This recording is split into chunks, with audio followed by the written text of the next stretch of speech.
ideia, né, desses desafios como algo a ser evitado, né? A gente quer, na verdade, construir um tipo de condição onde você não precise mais encarar os desafios, quando na verdade são esses desafios que são o desenvolvimento da força. Então, como eu comentei na última aula, que o que desenvolve o caráter, a força que pode desenvolver o caráter na gente, se chama Maya. Parece muito, muito belo você entender que a força que pode desenvolver o caráter se chama Maya. E Maya é esse jogo aí de todas as questões que nós estamos vivendo, do mundo da forma. Então, assim, esse balanço que a forma pode propor para existir é proposto por essa força Maya. E essa força Maya fica criando essa possibilidade do mundo se mover, e ao o mundo se mover, criam as resistências, porque para ir de um lugar para o outro no tempo e espaço, você sempre encontra uma resistência. No entanto, para se mover, você precisa romper a resistência. E a força que te impulsiona a romper a resistência se chama Maya. É muito belo quando você entende que isso na sua vida, na verdade, é a força que está te impulsionando a romper as resistências. Todas aquelas questões que surgem e todas as dificuldades que a gente enfrenta, né? Que são propostas ali e que muitas vezes a gente ignora ou tenta até equivocadamente, com um tipo de olhar que aparentemente parece ser espiritual, que é um tipo de olhar que não vê a realidade, que não quer ver que o desafio está ali, que fica se enganando, né? Fecha os olhos para o desafio e pensa que ao fechar os olhos e mentalizar que está tudo bem, que nada está acontecendo, que o desafio não está ali, parece que a coisa melhorou. Isso não tem nada de espiritual, isso também, inclusive, assim, relacionando aqui com a visão, com o número 6, com essa capacidade de ver com clareza, não tem nada a ver com o número 6, fechar os olhos e não encarar o desafio, não ver o desafio. Nós já trabalhamos aqui essa instância do guerreiro, da justiça, da honestidade, da graça, da honra, esse nível do 6 que pode ver com clareza, com graciosidade e ainda assim perceber esse desafio como uma força propulsora. Significa que você fica vendo só a parte boa de tudo. Significa que você vê com clareza, você entende que aquele desafio é resistência, impulsionando a vida a se mover. Então é aquela resistência que ocorre de uma força que vem empurrando a vida em movimento. Isso é interessante, olhar para a vida e perceber que os nossos desafios são forças de atravessar a resistência. A resistência está ali, você precisa encarar, precisa olhar, precisa ver. E se a gente fosse pensar que essas resistências, hoje a gente encarar essas resistências da vida, vamos entrar aqui no que eu queria hoje propor para vocês, para refletir, né, para a gente refletir juntos aqui. Ao encarar essas resistências, a mente despreparada e sem vitalidade, sem um sistema nervoso, começa sustentada nos seus próprios dramas já do passado e ao mesmo tempo não querendo ver aquilo que está acontecendo, começa a criar novos dramas, novas paranoias, né, um alto grau de neurose, e aquilo começa a ficar insuportável. E tudo isso também tem a ver com o número 6, né? Essa possibilidade em desequilíbrio que o 6 tem de ficar promovendo muitas questões, fica em muitos questionamentos e fica cogitando milhões de possibilidades, às vezes até tendo ideias que poderiam resolver essas possibilidades, no entanto nada é feito. Então fica nessa paranoia, nessa neurose, nesse fluxo psíquico infinito que não vai levar a lugar nenhum e na verdade quando você na verdade poderia silenciar todo esse barulho, esse movimento que é um aparente movimento, um aparente acontecer algo, para de fato agir algo, ser algo através da ação. Isso é intuição e isso é compromisso, como a gente já traduziu aí nessas aulas passadas, que é a capacidade que a gente tem de colocar a verdade, a realidade no tempo e espaço, né? Sustentado por um período de tempo. Então, essa captura do frame da realidade através da intuição e essa sustentação ao longo do tempo dessa mesma realidade. Se a gente fosse considerar assim, que o número 6, não sei se vocês já pararam para pensar nisso, e eu quero ver se vocês conseguem compreender essa ideia junto comigo aqui, justamente nessa ideia de onde poderia surgir toda essa paranoia que ocorre quando nós nos vemos diante do desafio e que a gente começa a cogitar e fica preso nesse mundo intelectual que fica cogitando uma série de coisas e não encara a realidade. O número 6, ele poderia ser considerado assim, a gente poderia fazer uma possibilidade de visão dele, mais uma de tantas outras que a gente já viu, que ele poderia ser considerado o número da surpresa. E nós vamos tentar entender essa surpresa, porque digamos assim, esse é o conceito que é nos dado, assim, tá? Alguém nos disse, o número 6 é o número da surpresa, mas por que surpresa? A gente precisa cogitar e compreender por que o número 6 seria esse número da surpresa, tanto positiva quanto negativa. E você se surpreende com você mesmo, quando você percebe que está cheio de dramas, cheio de questões, ou você se surpreende com você mesmo quando você realiza essa realidade. Então, esse número 6 tem a ver com essa surpresa daquilo que está acontecendo nos processos psíquicos e, ao mesmo tempo, da realidade que pode acontecer, que é altamente surpreendente. Então, essa surpresa também tem a ver com o surpreendente da própria vida, da beleza da vida ser surpreendente, ser bela. Você olha a beleza e você se surpreende com aquilo. Você contempla aquela beleza de uma forma surpreendente. Aquilo transcende qualquer ideia baseada ou sustentada na forma. Tentando compreender essa possibilidade do número 6 ser surpresa e considerando que o número 6 é a linha do arco, e a gente entender assim como é que ocorre a nossa chegada nessa jornada da Terra, da encarnação, se a gente fosse considerar o seguinte, vamos lá voltar para dentro da barriga da nossa mãe. Então, quando a gente volta lá para dentro da barriga da mãe, e se a gente fosse considerar um plano de nascimento onde a maioria das crianças, não estou dizendo assim que isso é uma regra e nem que as outras possibilidades não são boas possibilidades. Eu estou falando assim do plano de vista de uma forma até levemente grosseira, falando da generalização do nascimento. Normalmente as crianças nascem de cabeça, certo? E o que dá também a ideia para a gente de quando a gente vai e de fato entrar em algo que você vai assumir aquilo como seu, há aquela expressão, né, pula de cabeça. Justamente porque quando você pula de cabeça, você tem uma surpresa daquela realidade logo no início, sem ficar preso nos dramas. Então você não fica parado, né, estagnado pelo pensamento, pelas cogitações, pelas validações. Será que isso é bom? Será que isso é ruim? Será que vai dar certo? Será que não vai dar certo? Você fica preso e não consegue se mover, quando na verdade você deveria pular de cabeça para ver o que a vida tem para apresentar como surpresa.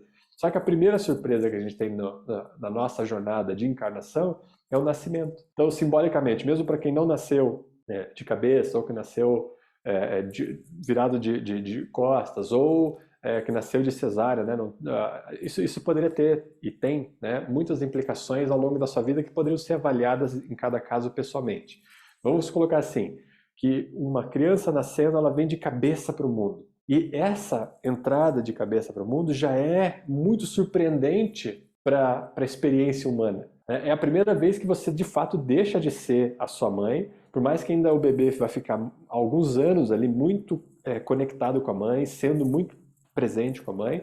É a primeira vez que o humano sai e se surpreende com o mundo. Tem uma força de resistência muito alta e que ele precisa romper aquela força de resistência para nascer. E ao longo da vida são esses desafios que vão acontecendo com a gente. Essa resistência, nós precisamos ver com uma força da cabeça para atravessar essa resistência. O que é essa força da cabeça, se não a linha do arco, conectada com a intuição? Então a nossa primeira experiência no mundo, de uma maneira geral, né, colocando dessa forma generalizada, é com a linha do arco. É para encarar a realidade mesmo. Não é para você ver outra coisa, é para você já vir e encarar a realidade, ter esse frame da realidade. Por isso que você entra com esse campo magnético da cabeça na encarnação. Logo no momento depois que você sai do ventre da mãe, né, onde você ainda é mãe, poderia ser considerado mãe ainda, e naquele momento você sai. Então isso é surpreendente. E aí essa surpresa que o mundo dá pode nos levar para dois lugares.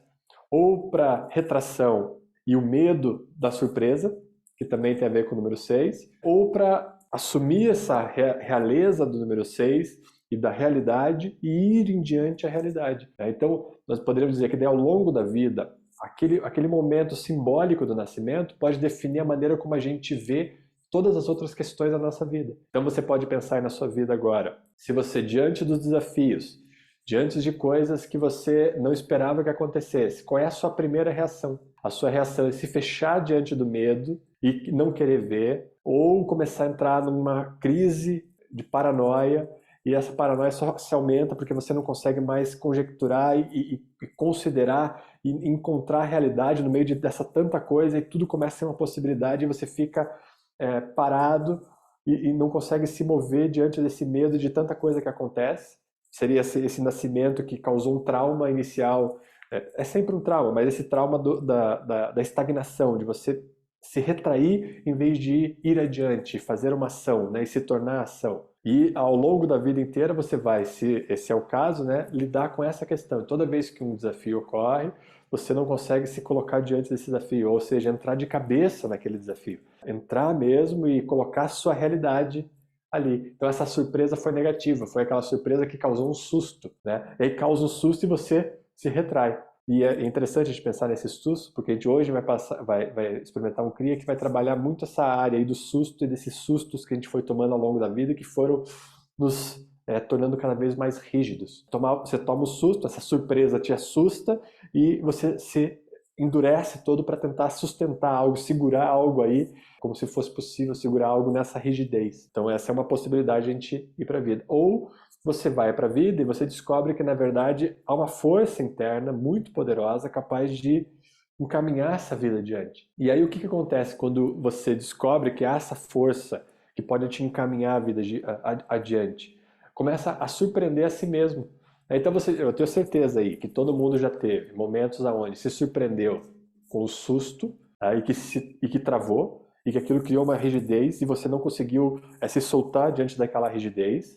E eu tenho também certeza que cada um de vocês já experimentou em algum momento a surpresa boa, que é aquela que você fala assim, caramba, é possível, eu sou essa força. E aí você se conecta com essa surpresa de estar no local certo, no momento exato e com a habilidade necessária para resolver aquela questão. Não tem um momento na vida onde você se sente que você estava ali completamente a serviço, no sentido assim, você cabia, você serviu bem para aquele local, porque você estava no local certo, na hora certa e com a habilidade certa.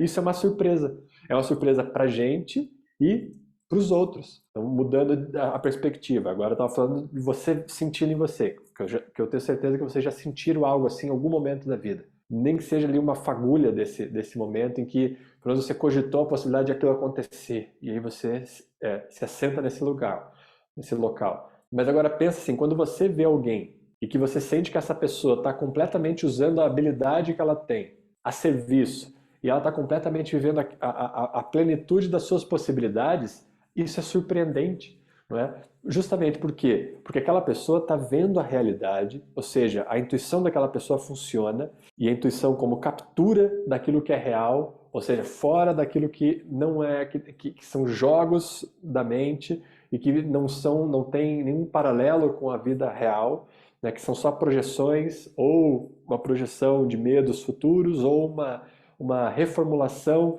de medos de coisas que já aconteceram, né, de sofrimentos que já aconteceram do passado, então você fica preso naquele jogo e está fora da realidade. E quando uma pessoa percebe essa realidade e ela consegue sustentar através do compromisso, como nós já falamos nas aulas passadas, sustentada por um caráter, né, e um alto calibre de presença, quando você encontra uma pessoa dessa, é surpreendente, não é? Quando você vê que existe essa pessoa, isso surpreende, isso causa uma surpresa, justamente porque iniciou lá no 6. Primeiro na pessoa, a possibilidade de reconhecer a realidade, e depois da sua recepção na ponte com 6 e com 4, da sua abertura de reconhecer o outro como sendo outro e completo. Então isso também te surpreende. Por isso que o 6 e o 4, eles também caminham juntos. A gente poderia dizer assim, que nessa relação, quando você percebe o outro, e você pode reconhecer o outro na sua total plenitude e se surpreender com isso, é porque há uma composição muito harmônica entre o número 6 e o número 4 em você. Então você também reconhece a realidade, então você captura o frame da realidade, você entende que aquela pessoa está no local certo, na hora certa, no momento exato, com as habilidades exatas, e você não tem nenhum julgamento diante daquilo e você simplesmente se surpreende através da contemplação, né? Você não se sente nem atacado porque aquela pessoa está exercendo a sua posição completamente ou porque você não estaria, e você também não se sente, então você não se sente inferior e nem superior àquela pessoa.